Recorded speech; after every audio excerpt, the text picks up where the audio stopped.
ఇప్పుడు మీరు తమాషా చూడండి, కొలిక్కపూడి ఆయన శ్రీనివాసరావు కేసీఆర్ అనే చిన్ని మీద తీవ్ర ఆరోపణ చేశారు.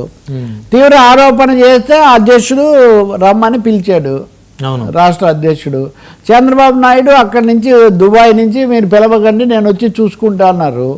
ఆయన వచ్చారు, రాగానే తుఫాన్ కూడా వచ్చింది, దాని అంది. ఆ తర్వాత ఆయన ఇప్పుడు లండన్ వెళ్ళారు. ఏం చర్య తీసుకున్నారు? నిన్న మన స్క్రోలింగ్ ఏంటి?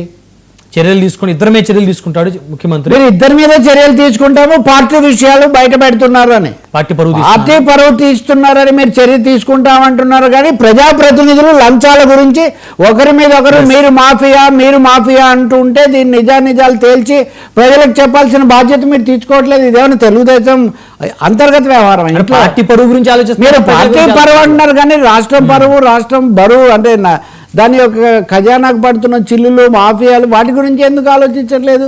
అవును. రెండోది మీరు దొంగ అంటే మీరు దొంగ, మీకు సంబంధం అంటే మీకు సంబంధం, మీరు మాఫియా అంటే వాళ్ళు మాఫియా అంటున్నారు. ఇద్దరు మీ పార్టీలోనే ఉన్నారు, ఇద్దరు అధికారికంగా ఉన్నారు. మొదటిసారి ఒకరు ఎమ్మెల్యే ఒకరు ఎంపీ మొదటిసారిగా అయిన వాళ్ళు. మరి అటువంటిప్పుడు అసలు ప్రక్షాళన అన్నది చేస్తాము, ఎవరికి సంబంధం ఉన్నా మేము చర్య, మీరు దేని గురించి మాట్లాడాలి? ముందు చర్య తీసుకోవడం గురించి మాట్లాడాలి, ఈ విధమైన మాఫియా సంస్కృతిని అరికట్టడం గురించి మాట్లాడాలి. దాని బదులు అంతర్గత వ్యవహారాలు బయటకు వస్తున్నాయి. ఇద్దరి మీద సీరియస్ యాక్షన్ అంటే ఇద్దరు తప్పు చేశారని మీరు ఒప్పుకుంటున్నారా?